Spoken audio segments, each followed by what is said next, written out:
মৰমৰ ছাত্ৰ ছাত্ৰীসকল, তোমালোকক মই মোৰ চেনেলটোলৈ স্বাগতম জনাইছোঁ। আজি মই সপ্তম শ্ৰেণীৰ সমাজ বিচিত্ৰা পাঠ্যপুথিৰ সমাজ বিজ্ঞানৰ কৰ্মপুথি পাঠ 1 পৃথিৱীৰ অন্তৰ্ভাগ আৰু ভূপৃষ্ঠৰ পৰিৱৰ্তন পাঠটোৰ প্ৰশ্নসমূহৰ উত্তৰসমূহ আলোচনা কৰিম। গতিকে তোমালোকে ভিডিঅ'টো প্ৰথমৰ পৰা শেষলৈকে চাবা। প্ৰথমতে তোমালোকক দিয়া আছে তলৰ প্ৰশ্নবোৰৰ 1 নঙৰ পৰা 5 নঙলৈ শুদ্ধ উত্তৰটোৰ কাষত থকা গোল চিনটো পূৰ কৰা। 1 নম্বৰ প্ৰশ্নটো হৈছে পৃথিৱীৰ ভূত্বক ঘাইকৈ কেইখন ডাঙৰ ফলকত বিভক্ত হৈ আছে? ইয়াৰ শুদ্ধ উত্তৰ হৈছে অপশ্যন নম্বৰ ঘ 7। গতিকে তোমালোকে অপশ্যন নম্বৰ ঘৰ পোনে পোনে থকা বৃত্তটো পূৰ কৰি দিবা।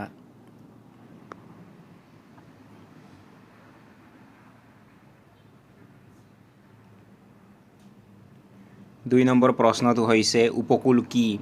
ইয়াৰ শুদ্ধ উত্তৰ হৈছে ক নম্বৰ অপশ্যন সাগৰৰ পাৰ। গতিকে তোমালোকে এই বৃত্তটো পূৰ কৰি দিবা। 3 নম্বৰ প্ৰশ্নটো হৈছে কোনটো কাৰকৰ বাবে মৰুভূমিত বাৰখানৰ সৃষ্টি হয়? ইয়াৰ শুদ্ধ উত্তৰ হৈছে অপশ্যন নম্বৰ খ বতাহ। গতিকে তোমালোকে অপশ্যন খৰ কাষত থকা বৃত্তটো পূৰ কৰি দিবা। 4 নম্বৰ প্ৰশ্নটো হৈছে কোনটো শক্তিক পৃথিৱীৰ আভ্যন্তৰীণ শক্তি হিচাপে গণ্য কৰা হয়? ইয়াৰ শুদ্ধ উত্তৰ হৈছে অপশ্যন নম্বৰ খ ভূমিকম্প। গতিকে তোমালোকে ভূমিকম্পৰ কাষত থকা বৃত্তটো পূৰ কৰি দিবা।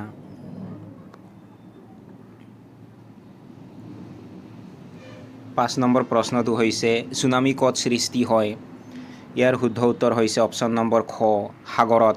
গতিকে তোমালোকে অপশ্যন খৰ কাষত থকা বৃত্তটো পূৰ কৰি দিবা।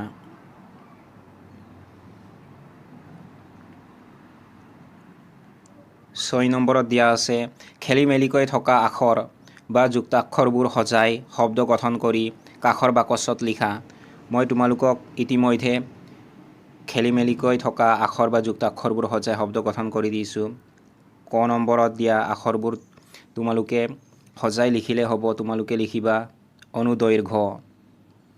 খ নম্বৰৰ আখৰ বা যুক্তাক্ষৰবোৰ সজাই লিখিলে হ'ব। তোমালোকে লিখিবা বিচূৰ্ণী ভৱন।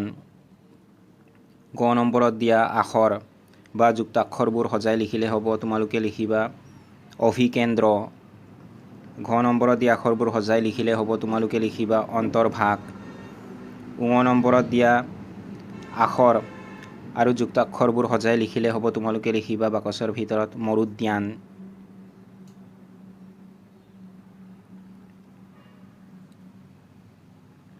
7 নম্বৰত দিয়া আছে পৃথিৱীৰ মানচিত্ৰখনত বাকচত দিয়া ভূত্বকৰ ফলকবোৰ সঠিক স্থানত বহুওৱা। ইয়াত তোমালোকক ভূত্বকৰ ফলকবোৰৰ নাম দিয়া আছে। সেইবোৰ হৈছে ভাৰতীয়, নাজকা, ইউৰেছিয়ান, এণ্টাৰ্কটিকা আৰু আৰবিয়ান। এইসমূহ মই তোমালোকক সঠিক স্থানত ইতিমধ্যে বহুৱাই দিছোঁ। তোমালোকে এইখিনি চাই বহুৱাই দিবা। এইফালে তোমালোকে বহুৱাবা ইউৰেছিয়ান, এইফালে বহুৱাবা আৰবিয়ান, এইফালে বহুৱাবা ভাৰতীয় ফলক।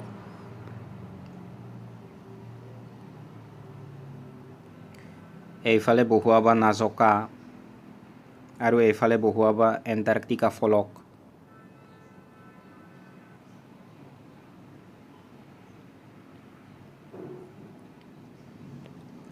আঠ নম্বৰত দিয়া আছে পেলনীয়া বস্তুৰ সহায়ত পৃথিৱীৰ অন্তৰ্ভাগৰ এটি আৰ্হি প্ৰস্তুত কৰা। প্ৰয়োজনত শিক্ষকৰ সহায় ল'বা। ইয়াত পেলনীয়া বস্তুৰ সহায়ত পৃথিৱীৰ অন্তৰ্ভাগৰ আৰ্হি কেনেকৈ প্ৰস্তুত কৰিব লাগে তাৰ বাবে মই তোমালোকক উদাহৰণস্বৰূপে কেনেকৈ পৃথিৱীৰ অন্তৰ্ভাগৰ আৰ্হি প্ৰস্তুত কৰিব লাগে তাৰ কিছুমান পদক্ষেপ ইয়াত লিখি দিছোঁ। তোমালোকে এইখিনি অনুসৰণ কৰি পৃথিৱীৰ অন্তৰ্ভাগৰ এটি আৰ্হি প্ৰস্তুত কৰিব পাৰিবা। তোমালোকে এইখিনি পঢ়ি জানি ল'বা।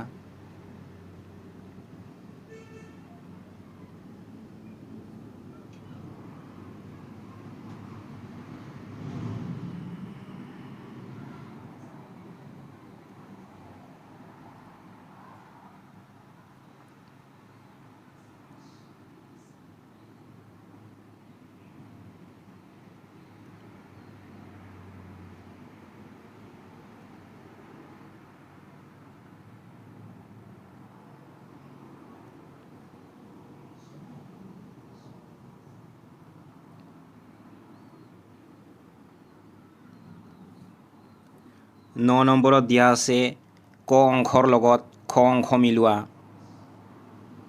ক অংশত তোমালোকক প্ৰথমতে দিয়া আছে আভ্যন্তৰীণ শক্তি, এইটো তোমালোকে খ অংশত দিয়া ভূমিকম্প এইটোৰ লগত মিলাই দিবা।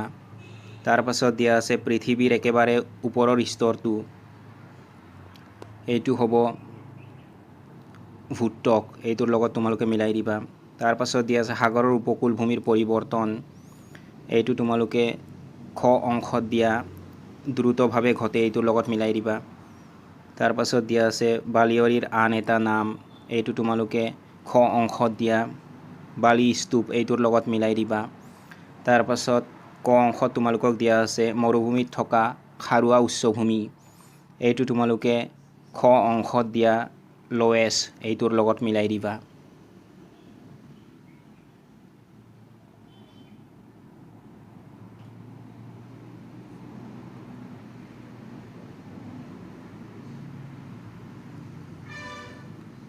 দ নম্বৰত দিয়া আছে শব্দ জালিকাখনলৈ মন কৰা আৰু তাত গঠন কৰিব পৰা শব্দেৰে খালী ঠাইবোৰ পূৰ কৰা।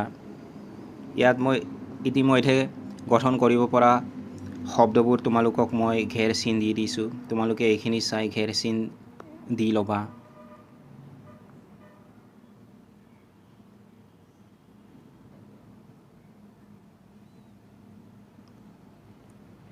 উদাহৰণস্বৰূপে তোমালোকক দিয়া আছে মৰুভূমিত সৃষ্টি হোৱা এটা অৱয়ব, এইটো হ'ব বালিয়ৰী। বালিয়ৰী শব্দটো তোমালোকক শব্দজালখনত ইতিমধ্যে ঘেৰ দিয়া হৈছে। তাৰ পাছত ক নম্বৰত দিয়া আছে বৰফৰ নৈ, ইয়াৰ উত্তৰ হ'ব হিমবাহ। খ নম্বৰত দিয়া আছে পৃথিৱীৰ ভিতৰভাগৰ আন এটা নাম, ইয়াৰ উত্তৰ হ'ব অন্তৰ্ভাগ, তোমালোকে লিখিবা অন্তৰ্ভাগ। গ নম্বৰত দিয়া আছে নদীৰ এটা অন্যতম কাৰ্য, ইয়াৰ উত্তৰ হ'ব অৱক্ষেপণ, তোমালোকে লিখিবা অৱক্ষেপণ। খ নম্বৰত দিয়া আছে পৃথিৱীৰ উপৰিভাগৰ পৰিৱৰ্তন ঘটোৱা এক আভ্যন্তৰীণ শক্তি, ইয়াৰ উত্তৰ হ'ব ভূমিকম্প।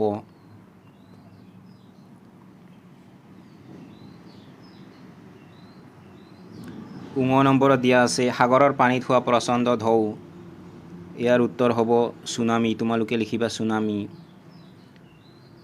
প্ৰথম ছ নম্বৰত দিয়া আছে ভূগৰ্ভৰ পৰা উত্তপ্ত পদাৰ্থ ওলোৱা পৰিঘটনা, ইয়াৰ উত্তৰ হ'ব আগ্নেয়গিৰি, তোমালোকে লিখিবা আগ্নেয়গিৰি।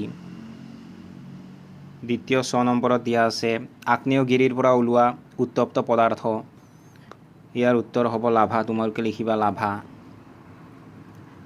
বৰ্গীয়া জ নম্বৰত দিয়া আছে পৰ্বত পাহাৰৰ থিয় ঢালেৰে নামি অহা পানী, ইয়াৰ উত্তৰ হ'ব জলপ্ৰপাত, তোমালোকে লিখিবা জলপ্ৰপাত। ঝ নম্বৰত দিয়া আছে নদীৰ একা বেকা গতি, ইয়াৰ উত্তৰ হ'ব সৰ্পিল গতি, তোমালোকে লিখিবা সৰ্পিল গতি।